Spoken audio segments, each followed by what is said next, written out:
Hello, everyone, and welcome back to the Surprise Jab Podcast. I'm your host, Zach Ruger, surprised with new topics every single week and jabbing with your daily dose of UFC, and we are coming fresh off of UFC 314. Let me just tell you guys, this did not disappoint.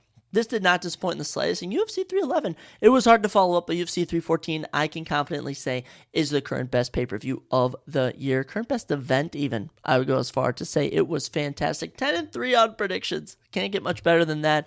One of my favorite fighters won. On today's episode, we will be going through every single fight and discussing what happened and what's next for each of the winners and losers. But it was such a fantastic time. I had a great time watching it. Lexi was down. Ryan, who we've had on before. Walker, who we've had on before. We were all watching it, and it was such a blast. Our buddy Garrett, though, he did get injured, which does suck, but that's a story for another time. Also on today's episode, we will be talking about the NBA and new UFC matchups. We have had some fun new UFC matchups, and as well, the NBA has come to an end, so we're going to go through, discuss the final standings, discuss the final stat leaders, and then give a brief little playoff predictions. Or if it's brief, if it's not brief, we'll have to see, but a lot of fun stuff. On today's episode, this is the final UFC podcast, you can say, we are going to be doing for the next week, as we will be doing a WrestleMania style podcast coming at you later in the week. But let's not waste any more time. Let's kick your week off with a bang as we go through all the action for UFC 314. But first, let's do what we always do on most episodes, and that is new UFC fights. And we have had a couple new UFC announcements, which I am a little bit excited about. First off, UFC Baku, or better known as UFC Azerbaijan, I believe is how you say it. You have your main event guys, Jamal Sweet Dreams Hill, ranked number 4 in the men's light heavyweight division, and Khalil the Warhorse Roundtree Jr., ranked number 7. This has been rebooked. They are supposed to be the main event in Kansas City, April 26th. Now it's Ian Gary, Carlos Prates, which I can't lie, it does entice me a bit more, but these two boys heading over to Baku in Azerbaijan, and they're going to be going at it. You know, Jamal Hill, 2-fight losing streak. Obviously, both of them bad. The Para fight was worse than the Jiri Prochazka fight. He did much better against Jiri, but nonetheless, Jiri knocked him out. And as for Khalil Roundtree Jr., this dude has completely revitalized his career. People are saying he's in his prime. We're going to see his first performance post-Para fight, where he arguably pushed Alex Para to the toughest point he's been. I know Magomed Ankalaev beat him. I know Adesanya knocked him out, but some about that Khalil Roundtree Jr. fight, where Para was down 2 rounds, that third round was a toss-up, and he managed to knock him out. It really showed the grit there, so I'm excited to see that one, and that is our UFC Baku main event.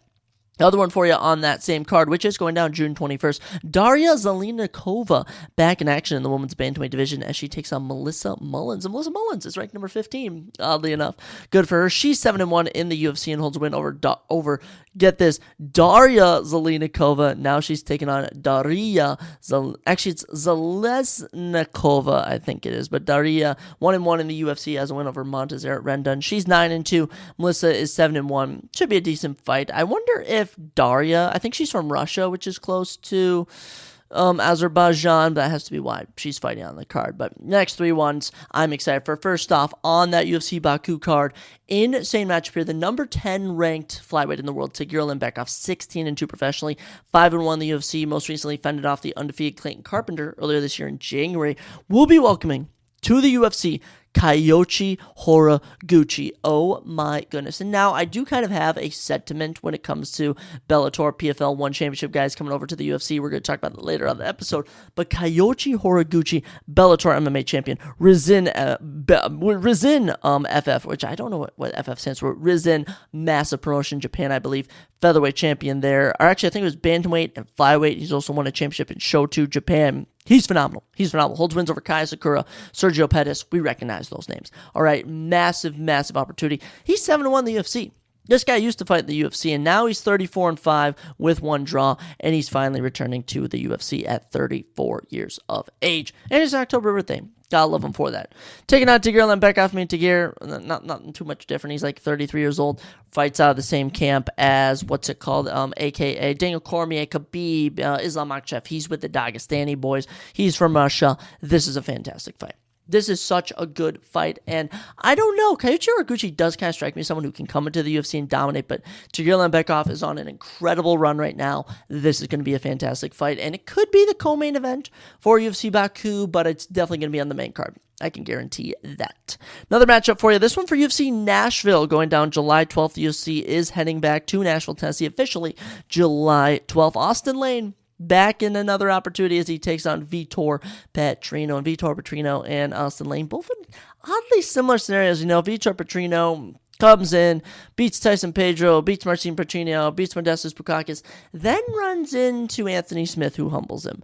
Then runs into another fighter whose name is eluding me. Vitor Petrino got finished his last time out, and I can't remember who. I swear he got knocked out. If I'm not mistaken, Vitor Petrino got knocked out. But nonetheless, Austin Lane picked up a grappling win over Robelis Despongay to save his UFC tenure in the company. And I will be interested to see this one. Probably going to be on the prelims if you ask me. I'm going Vitor Petrino, but Austin Lane, you never know with him. You never really know what you're going to get out of him. I do say that's the one thing that keeps you guessing, but also does kind of leave you going, oh, is he still worthy to be in the UFC? We'll see in this one. The winner will stay. The loser will probably be cut. And then finally, the last event that we have to discuss with you all, UFC Vegas 106, going down May 17th. The main event, it's been moved from UFC 315 to here as the number 8 ranked welterweight in the world, Gilbert Durinho Burns, back in action as he takes on the number 12 ranked, the 17-0 Michael Morales. This is good. This is really good. Michael Morales, look, this kid's 24 years old. 17-0, 5-0 in the UFC. Most recently knocked out Neil Magny in round number 1. This is a massive opportunity for him. As for Gilbert Burns, it's been tough. It's been tough, having to take on Jack Del Malena, having to take on Sean Brady. Before that, Hamzat Chimaev. All right, picked up wins obviously over Jorge Masvidal, Wonderboy Thompson, but for Gilbert Burns, they've really been feeding him killers. They have not made it easy for Gilbert Burns at all, and I think this is the final stand for Gilbert. All right, he turns 40 next year in July, I believe it is. So this year he turns 39, and taking on a guy, Michael Morales, he's 24. All right, these two are at different places in life, MMA-wise. Gilbert Burns, remember when he was that young, and I don't know, this probably is going to be a change in the guard. We've seen a lot of guys making the jump, and it would suck to see Gilbert Burns lose. I can't lie, that would really hurt, but Michael Morales, probably going to be my prediction. Nonetheless, it doesn't change how much I respect both of these talents. And the last thing I wanted to touch on here, because we're going to touch on it later, but Aaron Pico has joined the UFC. He's a massive guy from Bellator and the PFL, and it was rumored he was going to take on Movsar Evloev. Apparently that is false. That is not true. So I just wanted to kind of give some options on who Aaron Pico could come into the UFC and fight. First off, do want to say no one from UFC 314 I have him fighting against. I just don't see any of those guys having to fight a rising up-and-comer. I'm seeing Brian Ortega, maybe, if Brian Ortega chooses not to move to lightweight. Or what I really think is the option here, Arnold Allen, even Aljamain Sterling. But I really like the Arnold Allen matchup.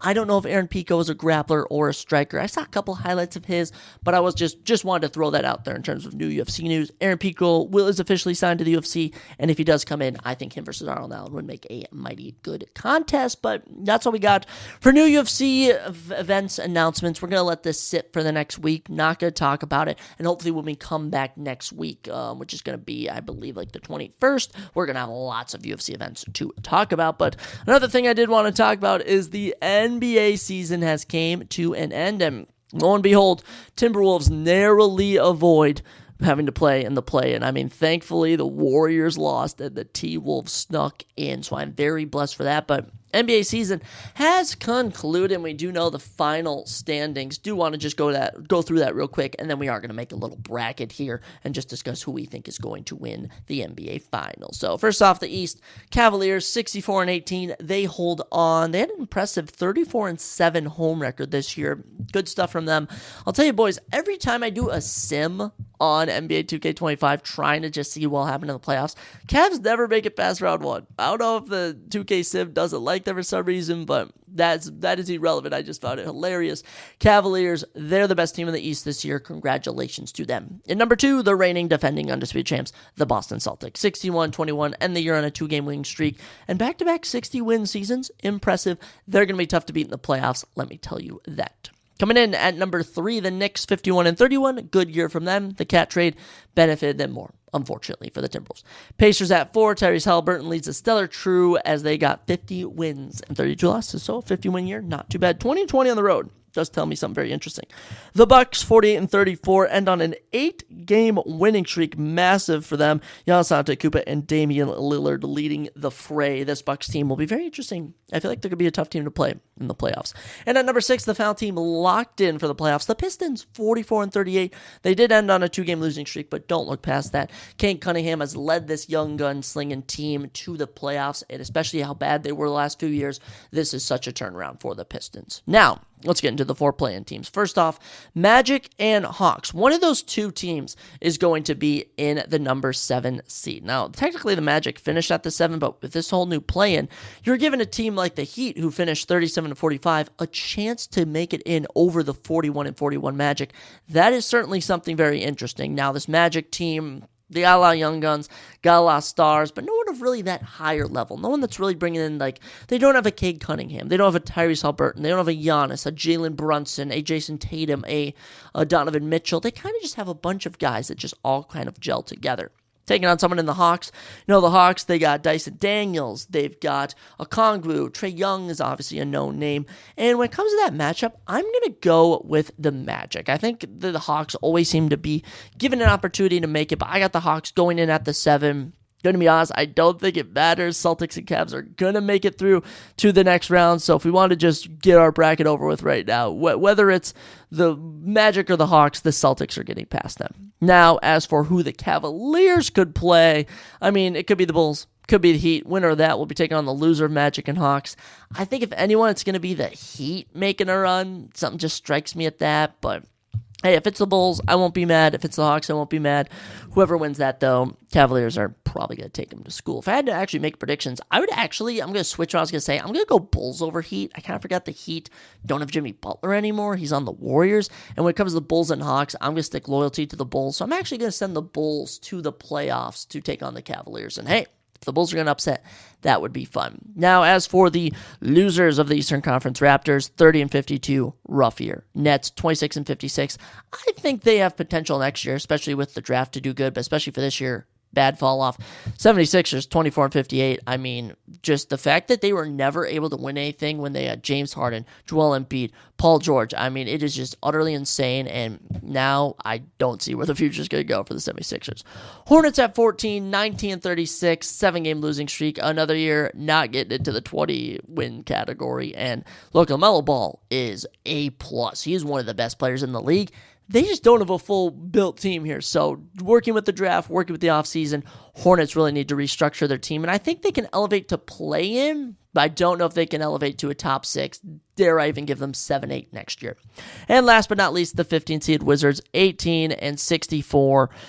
They managed to end the year on a win. Good for them. But, man, they suck. I don't know what to say of this team. I just want you guys to know that their roster is not good. Their roster is just not good. Their best player, I guess, technically is Jordan Poole.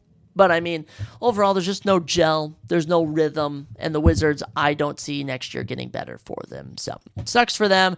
They are officially the second worst team in the NBA. Because we actually do have another worst team in the Western Conference, which we will jump over to right now before we get into more of our playoff predictions. I mean, Thunder, 68-14, 4-game win streak down the year, 35-6 at home, 32-8 on the year. Best team in the NBA. 4 games shy, mind you, 4 games shy of tying the, Chicago Bulls, the 95-96 for second best record of all time.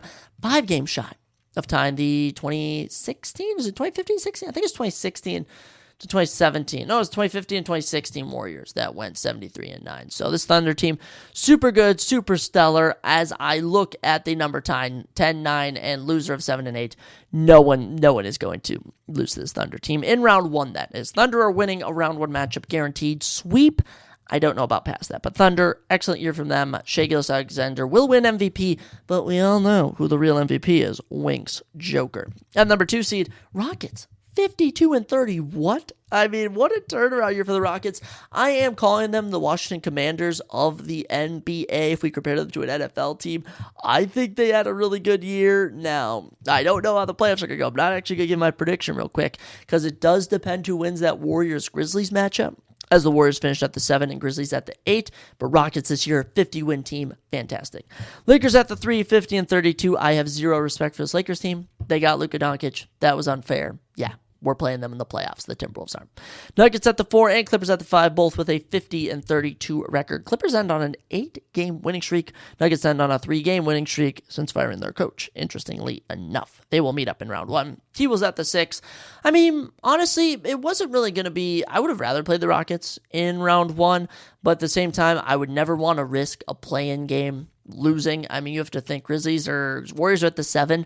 They could potentially miss the playoffs. So T-Wolves and Lakers, I actually like that. I really do like our odds there. I don't know how it's going to go, but T-Wolves at the 6. That's where we are. Warriors at 7, Grizzlies at 8. They both finished 48 and 34. It's a shame they could potentially not make the playoffs. Judging as we look at the 9 and 10, Kings 40 and 42, Mavericks 39 and 43, just charity. Play-in is honestly the charity of any league I've ever seen. I don't like the play-in idea. I don't know if it's going to stick around forever, but I don't know if it elevates much. Suns at the 11, the fact you have Kevin Durant, Devin Booker, and Bradley Beal, and can't even make the playoffs, embarrassing. Trailblazers at 12, 36 and 46. They're working their way back since losing Damian Lillard, but still since the team just can't find the gel they need. Spurs at 13, 34 and 48. I mean, Victor Wembanyama's getting better. His team now has 34 wins. I think next year they're going to be a playoff team. I honestly think they're going to make some changes in the offseason, especially in the draft, and they're going to be even better next year. Pelicans at the 14, 21 and 61. Just atrocious. You got to blow everything up. If you're the Pelicans, blow the team up. Zion's got to go. Zion hasn't worked out there. Zion went from the next LeBron to a nobody. Let me just tell you that. DeJounte Murray, he's a stud. He was better on the Spurs. Let's all be real. CJ McCollum can't really replicate his days in, we were just talking about them, Portland with the Trailblazers. Other than that, you got decent players all around, but no one that's really going to be making that league-changing impact. Pelicans really got to make some changes. They end the year on a 7-game losing streak. And the worst team in the NBA, Jazz, 17 and 65.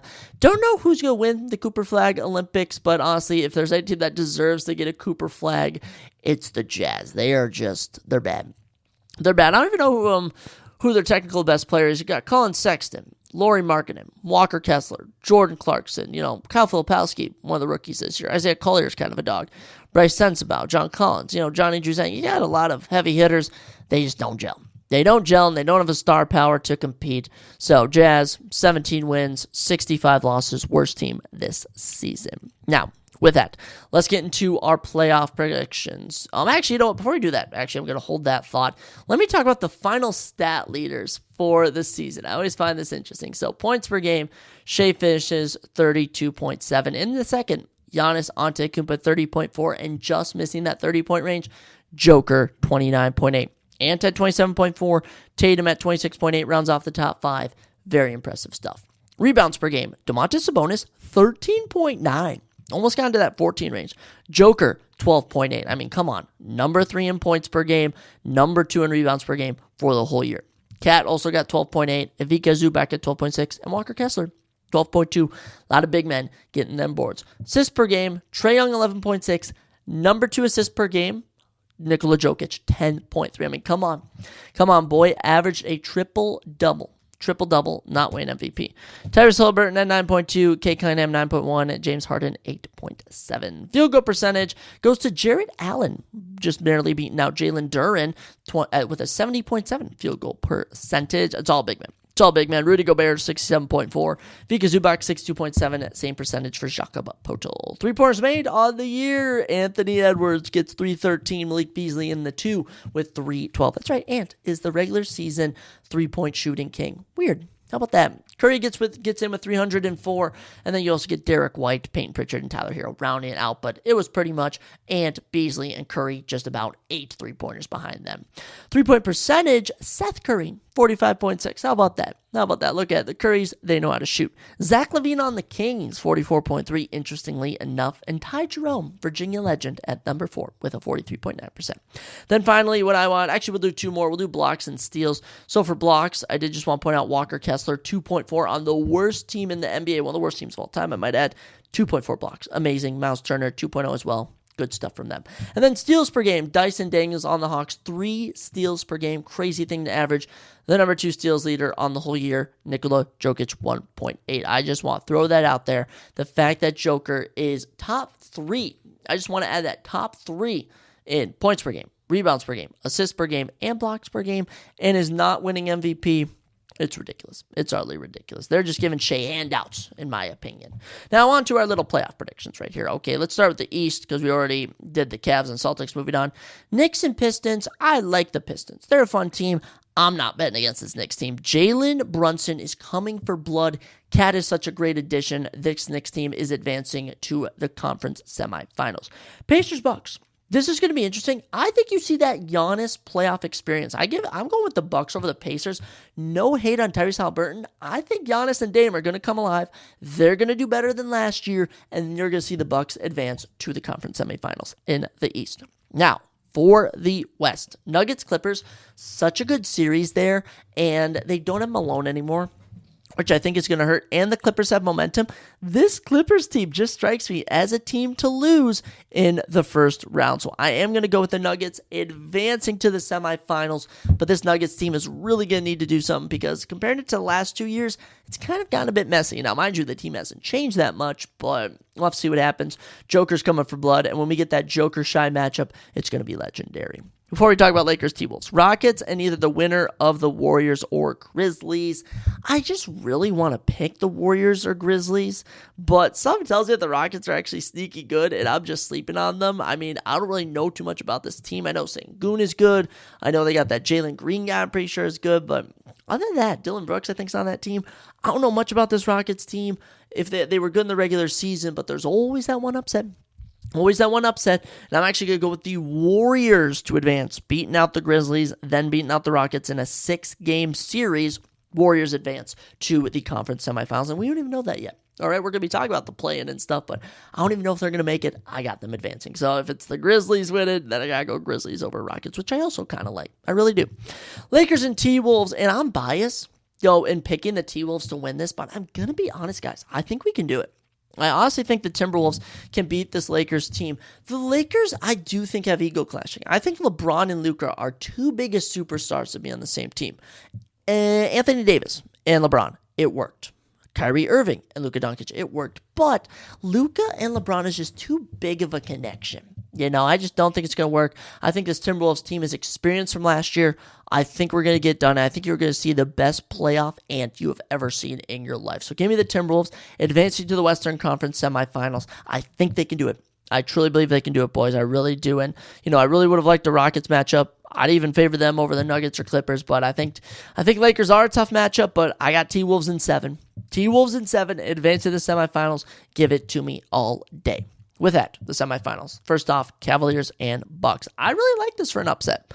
I really like the Cavaliers getting an upset over the Bucks to advance to the conference finals, but I don't know. This Cavaliers team is number 1 for a reason. The fact they were able to beat out the Celtics says a lot about this team, and when it comes to playoffs, Cavaliers got history. Remember those LeBron days? Remember even those years without LeBron, they think they made the playoffs? I don't know if that's true, but I'm going to go with the number 1 seeded Cavs to make it to the conference semifinals in what should be a very competitive series. But I'm going to be honest, if the Cavs don't make it, I'm not too surprised. But nonetheless, I'm not paying against the number 1 team.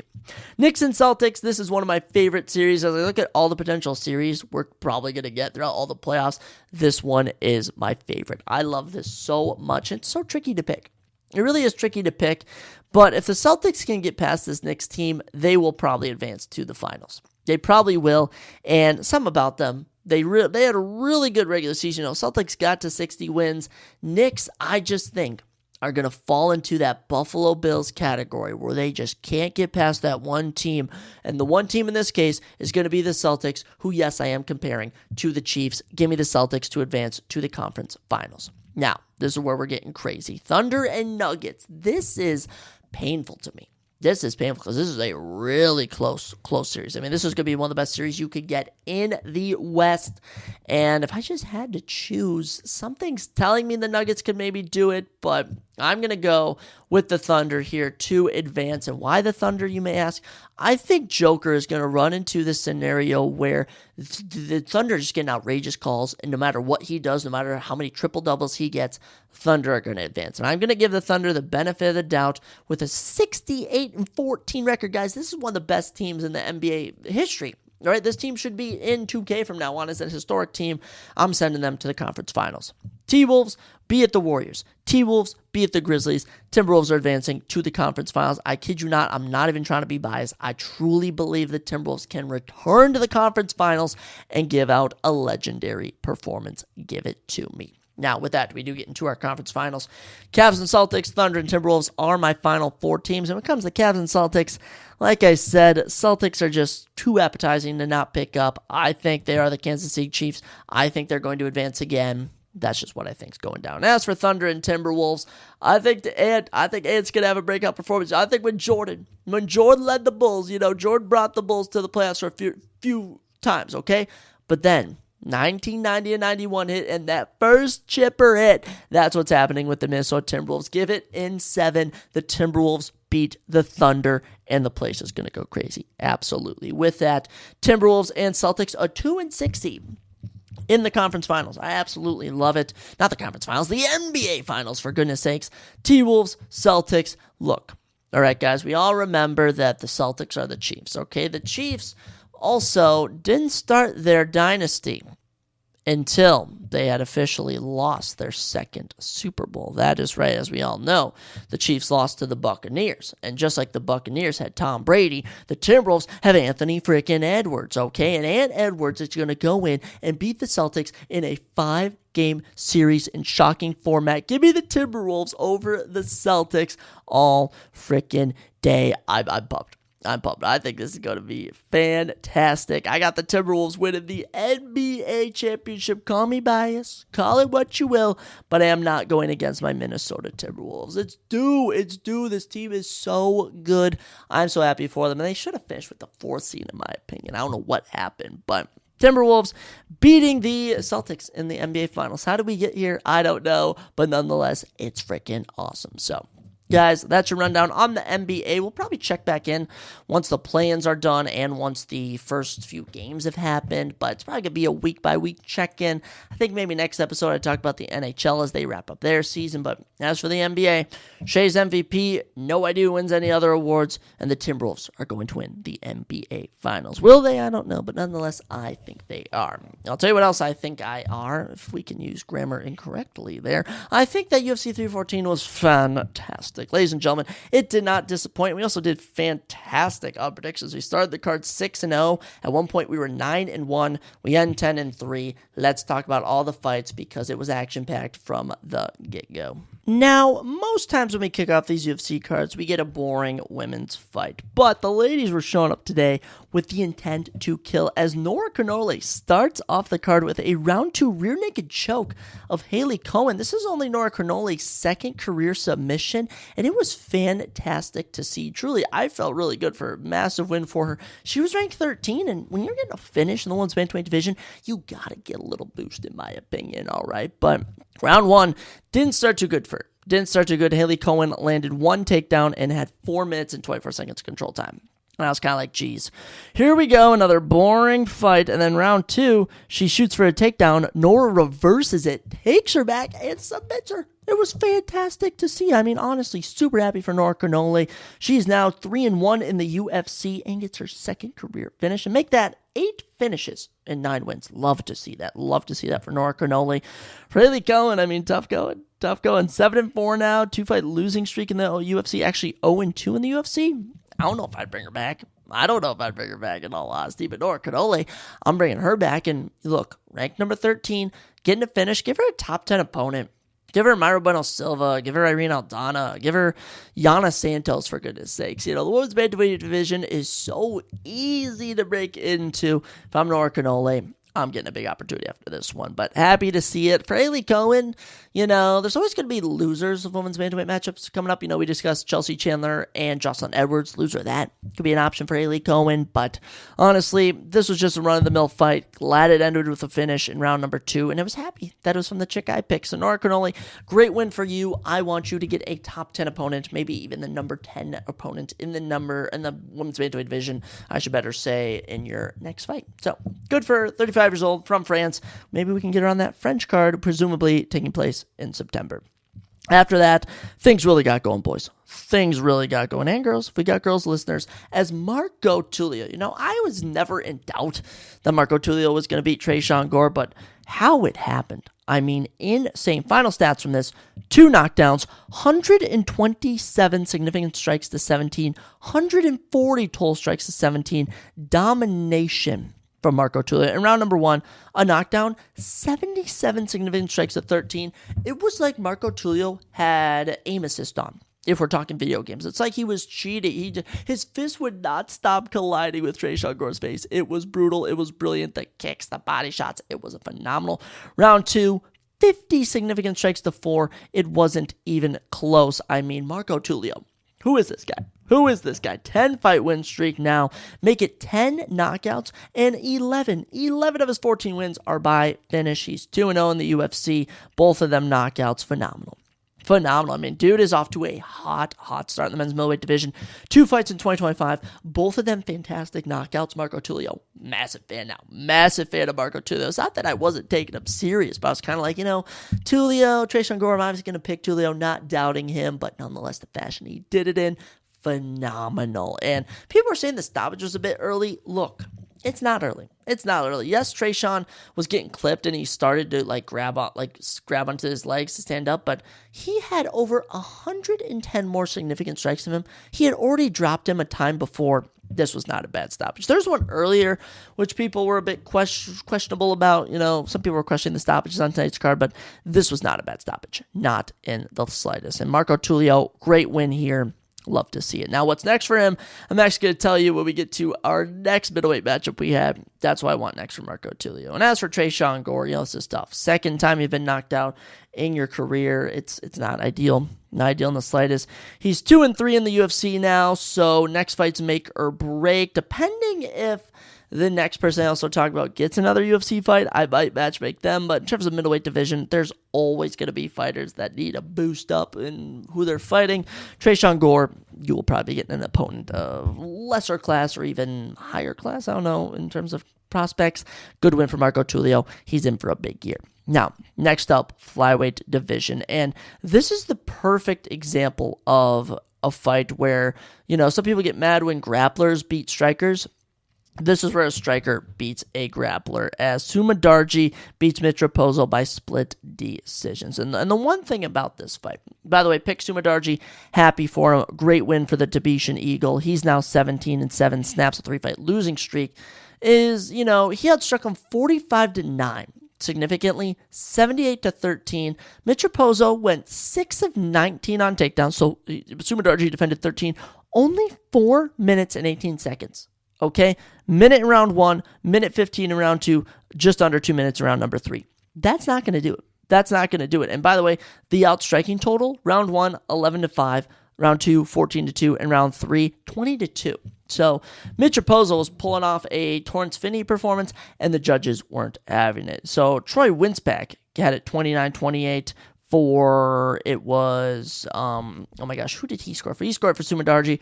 Christopher Edgehill, 29-28. And Junichiro Kamijo, of course, Junichiro Kamijo scores it for Mitch Raposo. So, Mitch, don't really feel too bad for you here. 2 fights he's lost now by split decision. 0-2 now in the UFC. Also lost in Davis Contender Series. He's not coming back. Mitch Raposo, go to the independent scene, stack up some wins. You're only 26 years old. Come back in 3 to 4 years when you're a champion. And by the way, his record right now is 9-3. If he could go to the independent scene, come back 17-18-3, I think he could be talking about getting another fight. But Sumadarji, man, he ain't no spring chicken. I won't say that. Sumadarji he's 29. These Chinese guys, they always have so many fights, but he's finally almost evened out. Actually, he is 4-4 in the UFC. Good stuff for Sumandarji. So flyweight division, you're going to be getting some fun fights in the future. You got Tagirl and Bekov and Kyu Gochi or Gucci fighting. Loser of that versus Sumandarji? Hey, why not? We talked about it. We're going to make it happen. After that, the final early prelim matchup, we had another middleweight fight, and it was Michael Okajacek versus Cedric DUI Dumas. That's my nickname for it. That's right. Cedric Dumas has so many arrests. He's an absolute criminal.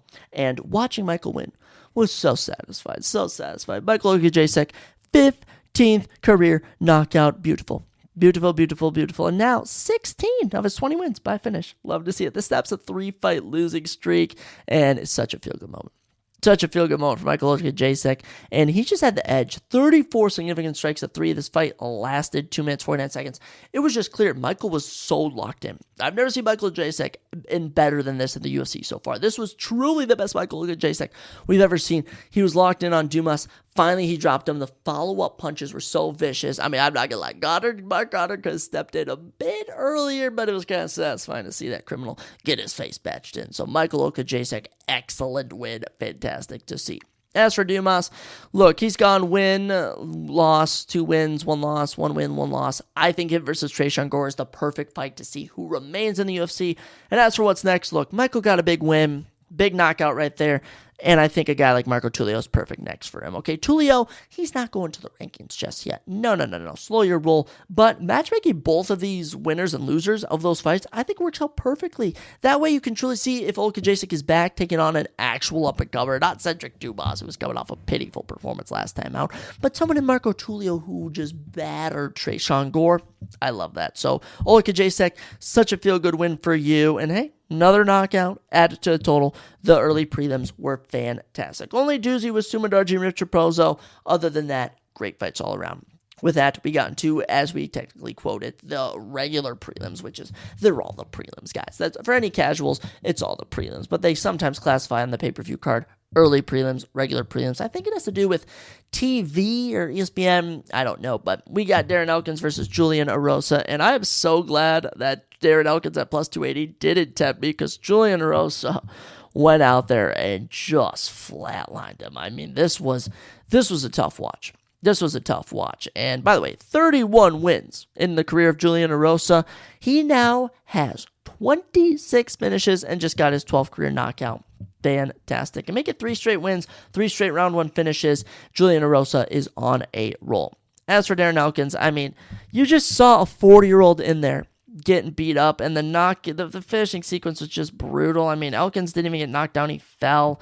He went 1 of 7 on takedowns, and just nothing was phasing Erosa, and finally he was getting clipped, and it was a bad finish. Like, it legit looked like his brain was kind of shutting off at the end. I think Darren Elkins needs to retire.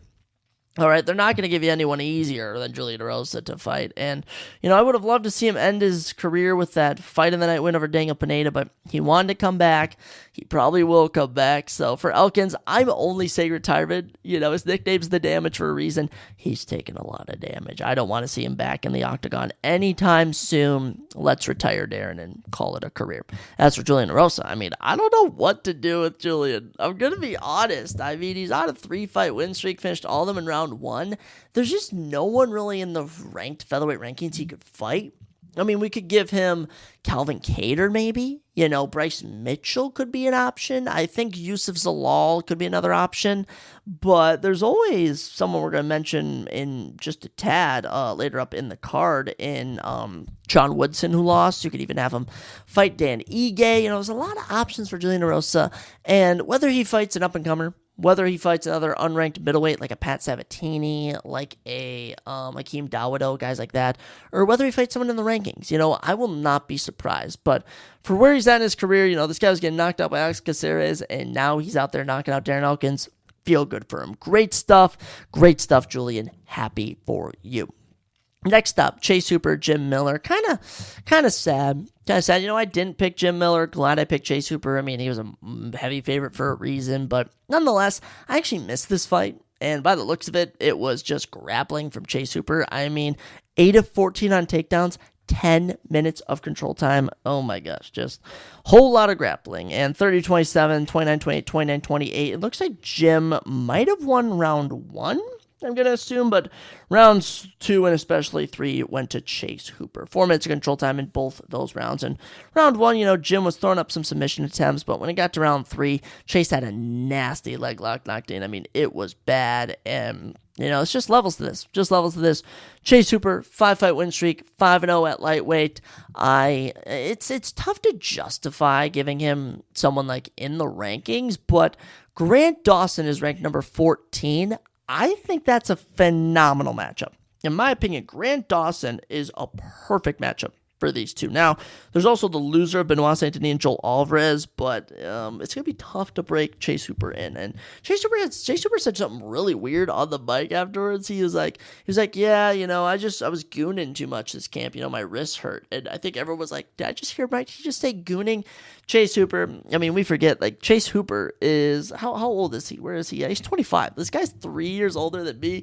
He's still kind of from the same generation I was, but another impressive performance, getting it done. Chase Hooper over Jim Miller wasn't that big of a shocker. For Jimmy Boy, I mean, he always goes win-loss. They're always going to find someone for Jim Miller to fight, and I just think the one thing is, when will Jim Miller retire? We never know, but 41 years old, didn't take too much damage in this fight. He'll be back. I think we might be going to New Jersey in June. I don't know if Jim can make that quick of a turnaround, but hey, he's from New Jersey, from Sparta. Maybe he'll come back. I don't know. Jim Miller, he's ageless. He's wonderful. He'll return. With that, we got into our second to last prelim. And our second to last prelim would surprise you, as it was the number 1 ranked women's strawweight in the world taking on the number 3 ranked. And that's right, it's on the prelims. But for good reason, Yan Cheon and Virta Jandiroba killed my predictions. I was a stellar 7-0. I was 6-0. 6-0 up to this point, and then Yan Cheon and Virta Jandiroba happened, and it was just painful to watch. As Yan Cheon legit just got out-grappled every round. That's all that happened. Outstruck her 17-11. Total strikes, Virta was throwing more. 3 of 11 on takedowns, 10 minutes of control time. 3 minutes round 1, 4:15 in round 2, and 2:42. In round number 3. Grappled her every single fight. And by the way, Virta didn't even land significant strikes in round number 2. So Jandiroba has strung together a nice little win streak. 5-fight win streak. Dominated Yan Cheon. She's getting the next title shot, but I don't give her much of a chance against Zhang Weili. Because if Zhang Weili can defend anyone's takedowns, it's then game over on the feet. Virta Jandiroba has 0 feet game, whatever you want to call it, stand-up. She has 0 stand-up. So, sucks to see Yan Cheon losing, but I don't really know. We'll see what's next. Virta's getting a title shot. This fight was boring, and especially watching Yan Cheon lose was really painful for me. So, Yan Cheon, who will I matchmake her with? I don't really know. Mackenzie Dern, I think, could be a fun fight. Maybe run up a little Dern Cheon. And for Virta Jandiroba, yeah, give her a title shot. Zhang Weili needs someone to fight, for goodness sake. She keeps running through everyone. Goodness me, she's beaten the number 1, number 2, number 4, and number 5 women in the UFC. She's beaten the top 5. Virta Jandiroba, the only one left. She'll move up to the number 1 spot in the rankings, and she'll be greeted with a title shot. And hopefully, a freaking Chinese fist to the face from Zhang Weili, who I love very much so. With that, final prelim of the evening, Dan Ige, Sean Woodson, and as a Dan Ige supporter, this felt so nice. Not even a hater of Sean Woodson, gonna be honest, but Dan Ige coming in smaller, shorter, literally had nothing going for him. He was on a losing streak. Sean Woodson's on a winning streak. And the fight gets going. 26-9 outstruck in round 1. It was embarrassing. Now, mind you, not too much damage, but outstruck. Round 2, Woodson outstrikes him 18-15. Dan Ige can't even land a takedown. It was looking rough. It was looking real rough. I was a little nervous. And then round 3, the magic round of Dan Ige. Sean couldn't even last a minute 15 as Ige gets him out of there in a minute 12. Fantastic work. Now, Ige just kind of hit the flow state. It's all the way I can really describe it is round 3 came around and it was like, okay, it's go time. I could be down. And by the way, the judges had it 2-0 for Ige in round 3. Verdict had it split 1 apiece. So this was a pivotal round nonetheless. It was a 50-50 fight. And Ige just came alive. And he was clipping Sean. He was hitting him all over. And Sean was wobbling. Sean was going off his back. Ige wasn't pulling the trigger enough, which I didn't like. And then obviously the finishing sequence turned into Woodson shooting for a takedown, failing, and he was just getting bashed on the head, and the ref saying, fight back, fight back, fight back, fight back. I'm talking hammer fist, little mini uppercuts right to the face, and finally, Andrew Glenn, who I'd never seen before, called it off right as Woodson kind of got to his feet, so people were calling it a bad stoppage, but, Ige was going to win, Regardless, I just think, better to have it this way than have the other way. So, Dan Ige back in the win column. I love to see it. 19-9, man. 19-9 record, and the streak lives. Dan Ige only loses to ranked opposition. Anyone unranked, he not only wins, but he knocks frickin' out. I mean, this is a streak now, boys. We've now had Sean Woodson, Andre Feely, Nate Landwehr, David Jackson, Gavin Tucker. I mean, it's a streak right now. Dan Ige, 50K, didn't get the 50K performance bonus, but still keeps that 50K nickname. As for Sean Woodson, do kind of feel bad for him. 6-fight win streak snap. This is now the second loss he suffered, second defeat by finish, and I don't know, he's in the similar boat as Julian Erosa. He'll either fight an up-and-comer, he'll fight someone coming just out of the rankings. I think a fun fight, Giga Chikadze and David Onama are fighting. Someone's going to lose that matchup. I think Sean Woodson should fight the loser. Whoever loses between those two, I think you get what I'm saying. But Sean Woodson, still tall for the featherweight division. He'll be back, but Dan Ige sticking around. I guess I do got to say what's next for Dan. He's ranked number 15. I'd put him past Calvin Kattar. Gene Silva's going to debut at number 13 in the rankings. If I'm Ige, I'm probably getting a ranked opponent next. So who could it be? Maybe Aljamain Sterling? I don't know. I really don't know what to do with Dan Ige. Dan, you just sit by, you sit pretty, and we'll find someone for you to fight. Because hopefully it's not Gene Silva. I really hope it's not Gene Silva. With that, ladies and gentlemen, the main card kicked off. And let me just tell you, this is one of the most perfect main cards you can get. Only one doozy.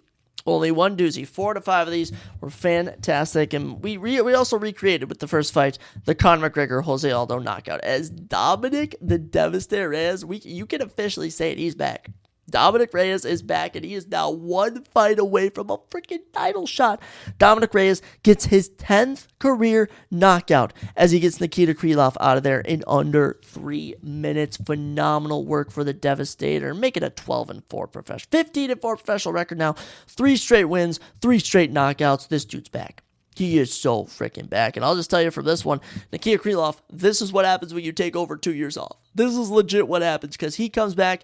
He was a bit overzealous and literally he was leaning forward, literally looking just like how Jose Aldo went to punch McGregor, and Reyes cranks back that left, and boom, clips him.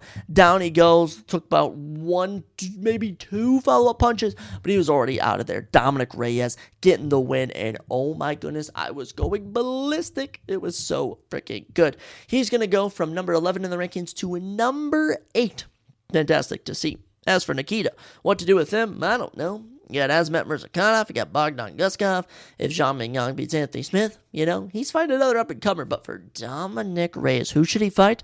None other than the man he called out, Alexander Rakic. It's the perfect fight. He'll be ranked 8. Rakic is 6. It works out so beautifully. You can't write it any better. Give Dominic Reyes a fight against Rakic, and if he wins that, give him the freaking title shot. I mean, this career revitalization of Dominic Reyes is so satisfying. 35 years old. 35 years old right now. At 30 years old, right after he lost to John Jones, got knocked out by Jan Blachowicz, then went down this awful spiral. I'm sure he was questioning life, from going 12-0 to 12-4. I mean, it was embarrassing, but now he's back. 3 straight wins, 3 straight knockouts, and a title eliminator next. Dominic Reyes, you are so back. And then we had Gene Silva, Bryce Mitchell. It was as good as advertised. Okay, I can't lie. It was as good as advertised. Just from the get-go, you felt the animosity, you felt the intensity, and you could just tell that Bryce Mitchell knew that Gene Silva was a threat.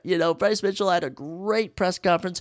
He truly went in there with no fear, but right from the get-go, you could just kind of tell Gene Silva fights a different kind of fight. Gene Silva is a freaking animal, and yeah, he gets the round 2 guillotine choke, nasty fashion. I mean, it was brutal. It was brutal. Gene Silva, just pure domination. I mean, I think he is 5-0 in the UFC, 5 knockouts, and you know what? Actually, this is not a knockout as he got a submission, but 15-fight win streak now for him. 15 of his 16 wins are by finish. This dude's scary. This dude's super scary. What even is his official win streak? 13 straight wins? He's insane.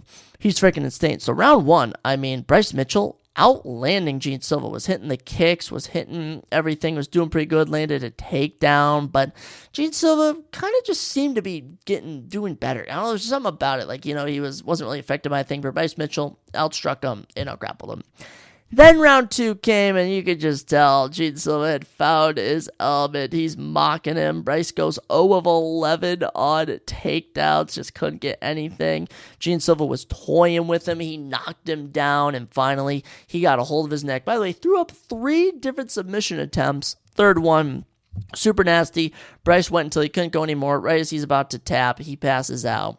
Phenomenal work from Gene Silva. As for Bryce, I kind of feel for Bryce. Kind of do feel for Bryce Mitchell, getting a lot more hate than he deserves, but, win-loss in his last 5 fights. He's going to need a big one next up. So, similar to Sean Woodson, Julian Erosa, what to do with Bryce, he's going to fight an up-and-comer. Could be anyone. I think Pat Sabatini is a fun option. 2 great grapplers who can also strike when they need to. I think that's what you do next. Now for Gene Silva, because Gene Silva is just, first it was Kyle Barallo. Then it was Carlos Prates. And now Gene Silva has found the rankings. He is coming for the throne. And what to do next with him? I don't know. I don't freaking know. He's going to be ranked number 13. Yusuf Zalal, Giga Chikadze, 2 guys right in the middle there. Josh Emmett is a perfect fight. Josh Emmett is a really perfect fight.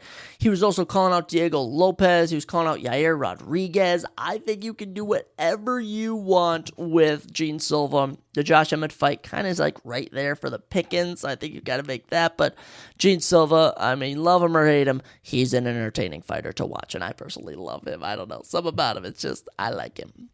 After that, we had only our, I would say, 3rd L, maybe 4th L of the night, and that was Yair Rodriguez versus Patricio Pitbull, because Pitbull is clearly just not as hungry as he used to be. He in this little promo he cut beforehand, he was saying, I'm the most motivated fighter in the entire world, and he pitched a dud against Yair Rodriguez. Yair toyed with him the entire fight. And, the weird thing is Spike getting knocked down. Spike getting outstruck 70-17 significantly, 97-23 overall. Losing all 3 rounds on every judge's scorecard. Round 3 should have been a 10-8, honestly. He just didn't even take that much damage. It just looked like he was just there to be there, like to say, hey, I fought in the UFC. That's honestly how it felt. And Yair capitalized on it, did what he had to do. He's going to remain ranked number 5. The tail of his fight, listen to this. 11-4 outstruck him in round 1. Awful round 1. So boring. Round 2, Yair, 21-8. Kind of started lighting up more. And then round 3, all Yair, 38-5. Knocked him down. It was the Yair show, baby. Yair Rodriguez getting it done. Good for him. Couldn't get the finish, but I wouldn't knock him too much. He's 21-6 now. Back in the win column in 2 years. Good for him. And then Yair kind of lost everyone's side as he started calling for a title shot. Like, legit, all he was asking for was a title shot. Does Yair live on the same earth as us? Does Yair watch the same UFC as us? Because I hope he knows he's not getting the next title shot, and he has at least one more fight. He could win his next fight, but Yair Rodriguez is not getting the next title shot. So, Yair, what to do with you? We'll mention him, but Diego Lopez could be an option. I would personally love Aaron Pico, Yair Rodriguez, but they aren't going to give him 2 options like that. So, Yair versus Diego Lopez, probably the fight to make right there, or else you do Yair versus Leron Murphy, but it kind of feels weird to have him fight down again. I don't know, just not a title shot. No title shot right there. As for Pitbull, I don't know what to do with this guy. He's 37, showed no killer instinct. There's a couple times he landed a good punch. That's it. I don't know if we reward him with a ranked opponent. But if we want to find someone who needs a bounce-back fight, how about Calvin Kattar? Calvin Kattar versus Pitbull, I think, is a perfect matchup right there. Maybe even Aljamain Sterling. I don't know. But Pitbull, will he come back? Will he stay? We have another 8 months to find out for this year. But that was an L. We'll leave it there. The following was just cinema. Just cinema. When I saw, we'll start with the co-main event, obviously, but when I saw Paddy Pimblett, Michael Chandler, I was worried.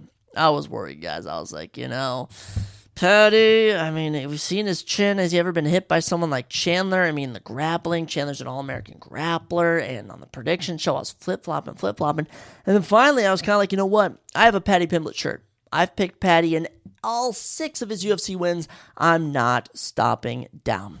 I'm not stopping now, okay? Down. I'm not stopping now. I'm not stopping now, all right?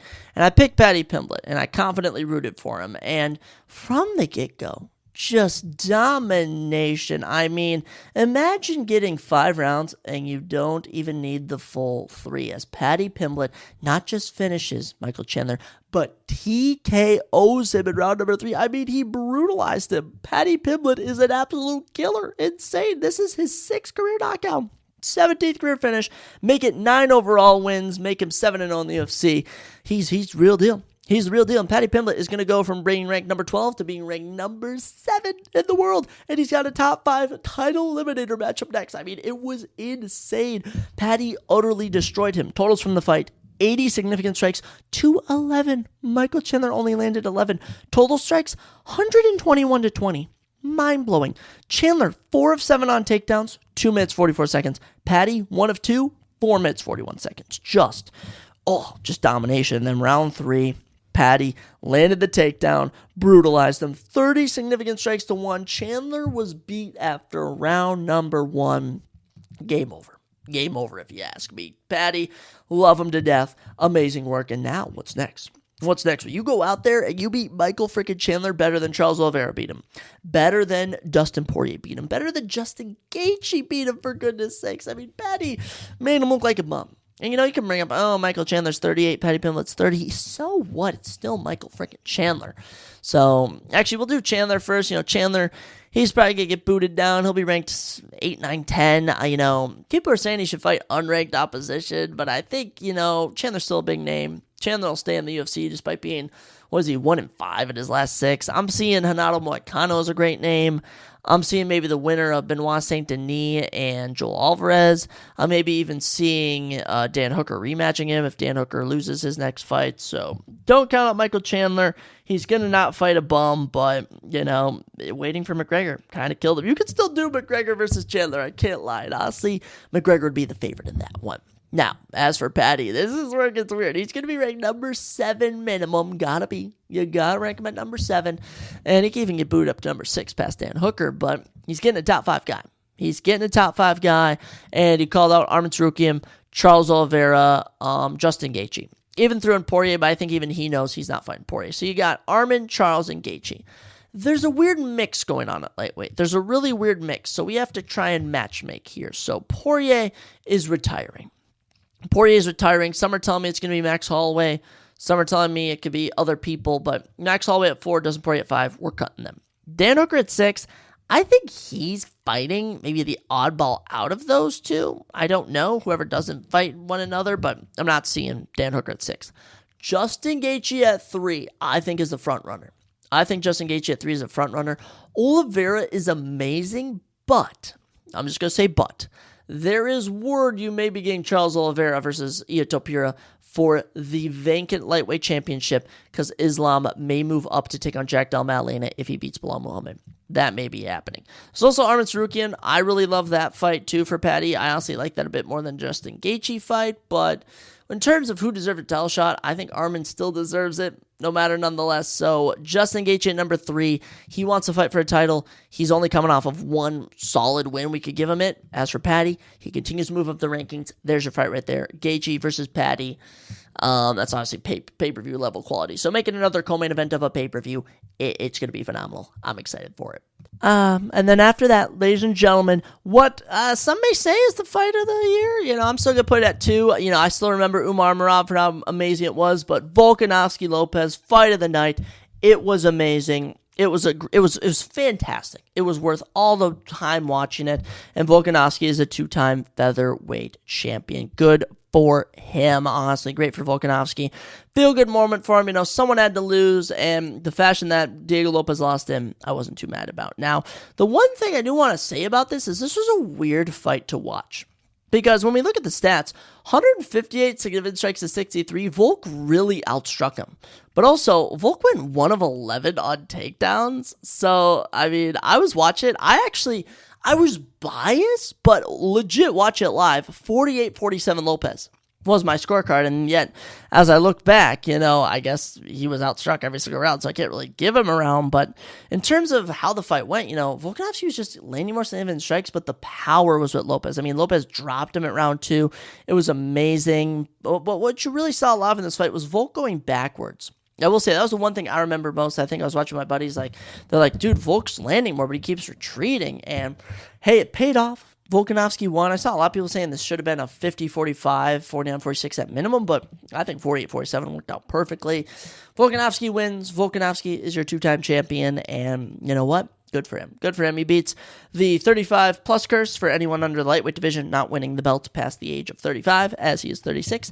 He kind of redeems the EA Sports cover curse, and I think he beat another curse of some kind. Volkanovski, the Drake curse as well. Volkanovski breaking all the curses.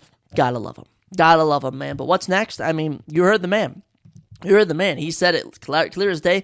Give me Mozarevlov. 19-0, undefeated, ranked number 4 in the world. It's time. It's time for Mozafar to get that shot, and son of a gun, he's earned it. So Mozafar versus Volk, maybe in Australia. If we could do Australia in August or maybe even October, that'd be awesome. So I think that's what's next for you.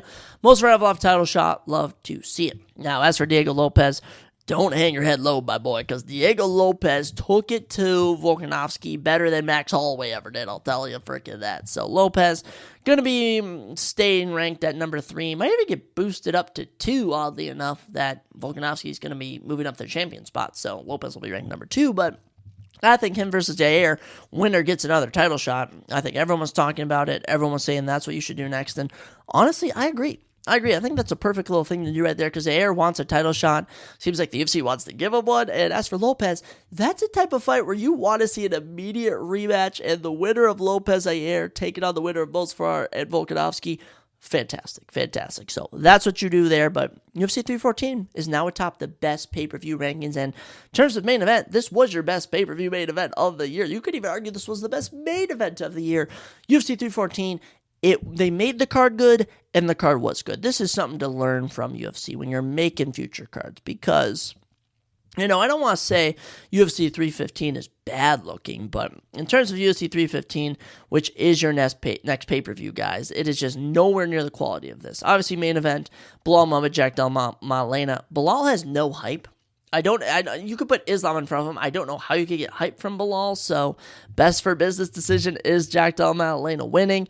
Co-main event, Valentina Manfiorat. Valentina good fights are far and few in between, so we'll have to see what happens there. Alexa Grasso, Natalie Silva is a great fight. I just don't expect it to be pay-per-view level excitement, unfortunately. Jose Aldo, Amin Zahabi. I don't know why Jose's still fighting. I'm probably going to pick Amin Zahabi, but interestingly enough, you then have Modestas Bukauskas and Ian Kudalabe. Very random there. Mike Mallet, Charles Radke, Jessica Andrade, Jasmine Justavicius, Navajo Sterling, Ivan Erzlon, Brad Katona, Belzad Akman, Marc-Andre Barriute, and Bruno Silva. You get a lot of fantastic fights, but it's just not that high a level quality for pay-per-view. That's all I'm going to say. That's all I'm going to say for that, but I'm not going to hate on it. We get a good card right there. We'll leave it at that. But 314, phenomenal, guys. I encourage you to go watch the highlights if you didn't see it. But if you are a combat sports fan, which I assume you are, if you listen to this, then you know that this fight was absolutely fantastic. So, or the entire card, I should better say. But Volkanovski and Lopez more specifically was amazing. With that, that's all we got. That's all we got, guys. A lot of fun stuff. A lot of fun stuff on today's episode. A little UFC 314 talk, a little NBA, a little new UFC news. Lots of fun stuff. But hold all your horses, guys. No more UFC for the rest of the week, as we are for sure doing a WrestleMania podcast. I'm actually going to go through and rank every single WrestleMania main event of all time. No idea how long that's going to take. And we're going to give our official WrestleMania 41 predictions coming at you Wednesday or Thursday. One of the two. And then with the NHL season ending, all my buddies are NHL fans. I really want to bring them on for a podcast episode. We'll have to see if that can materialize, as we all are very busy. Easter weekend's coming up. So we'll have to see. I will keep you all updated. But guys, have a kick-ass week. Learn stuff. Do stuff. Live the best possible life ever. You only get one life. You only get one life, and struggles come and go, but the good times are what you remember forever. Ladies and gentlemen, I'll catch you next time on the Surprise Jab Podcast.